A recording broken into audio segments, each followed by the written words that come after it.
I got kidnapped by aliens, and I can prove it to you by the end of this video. Do you believe aliens exist? Because I didn't, but then one day when I was walking home from school, I got kidnapped by them. Want to hear about what they did when they took me and how everyone reacted when I came back? Okay, I'll tell you, and just remember, they are out there. It started as an ordinary day. I was bored senseless in our recent new teacher, Mr. Ripley's science class. He kept going on and on about what a light year was, but all I heard was something about vacuums and a guy called Julian. I thought, who even cares about this stuff? But it was okay, because my bestie Elliot and I intended to use the time to go through an outfit Elliot was putting together for this really cool party we were going to. He wants to be a stylist. You see, sometimes I feel like I just blend in with everything, and my clothes and style are just, well, ordinary. Know what I mean? And I really wanted to impress this boy that was going and make him notice me. The only thing that was weird that day was that super geek Paul, who Elliot really fancied, was really quiet, and usually he got all excited talking with Mr. Ripley about science. So, to the aliens. I was walking home from school when suddenly, the spotlight shone on me. I looked up and I could see this cigar-like shape, just hovering with no sound. And then, I started to lift off the ground. Up and up I went.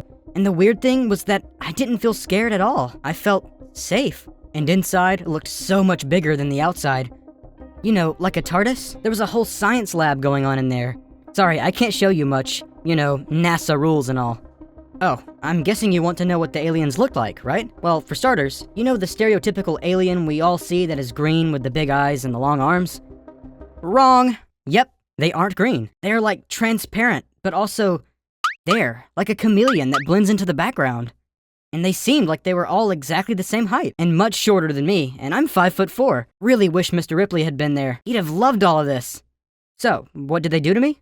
Well, this one alien, who I kind of could see even though he was kind of transparent, he had an outline like a cartoon. Anyway, they didn't say anything to me, but stood in front of me for ages. I thought, is he reading my mind or something? I never said a word. But they just stood there, staring at my brain. I don't know how long it was for, because there were no clocks, but it felt like well over an hour. I had no idea. Then, they hovered this long silver thing over the back of my arm. It was a bit like a spoon. The next minute, I was back, floating to the ground in the spotlight. As soon as I landed on the ground, the spotlight disappeared, and the spaceship was gone. I stood alone on the street for a moment. I thought, did that really just happen? And I couldn't see anyone around. So, I raced home to tell my mom and my older brother, Tyrell. I told them how aliens had beamed me up and then experimented on me.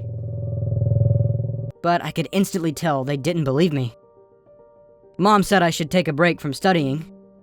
And Tyrell said that finally this was proof what he's been saying all along, that I'm insane. But I said it was true and that they used this weird silver spoon thing on my arm.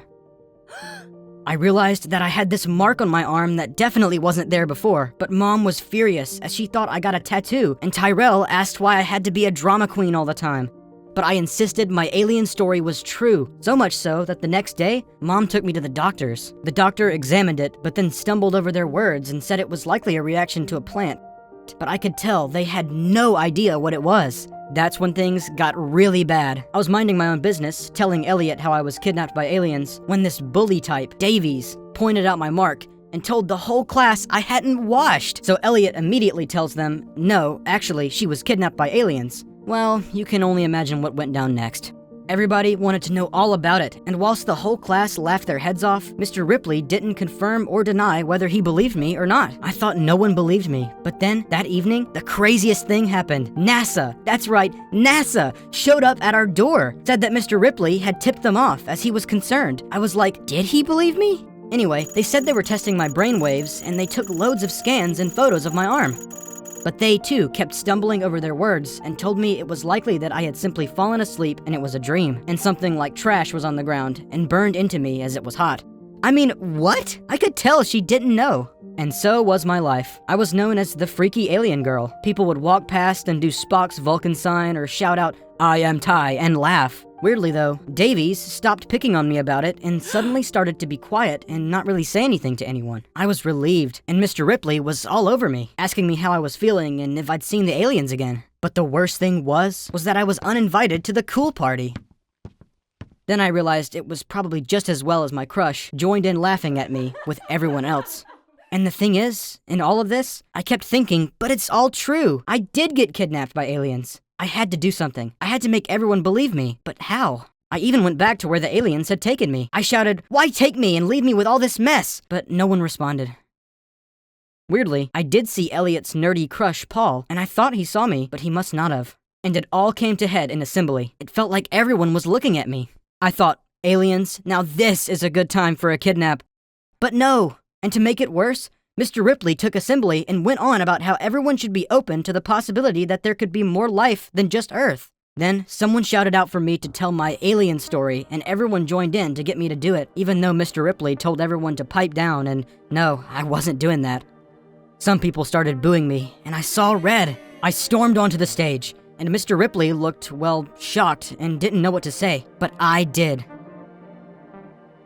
I held up my alien-marked arm and told them that I was proud of it, because out of everyone in the whole world, the aliens picked me. I told them that Mr. Ripley was right. There is more out there than what we see. Technology that we would never comprehend, even the most clever Mensa people, and top scientists like Elon Musk.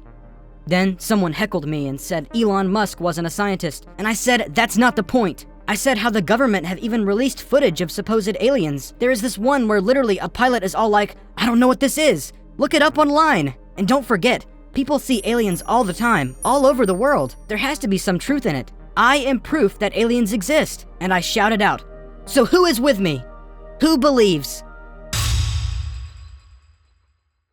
But to be honest, the crowd wasn't quite as riled up as I'd hoped they would be, and no one cheered or booed or said anything. They just kinda stared at me. Mr. Ripley clapped, but soon realized he was the only one, so stopped. I thought, that's it. There's nothing else I can do to prove I got kidnapped by aliens.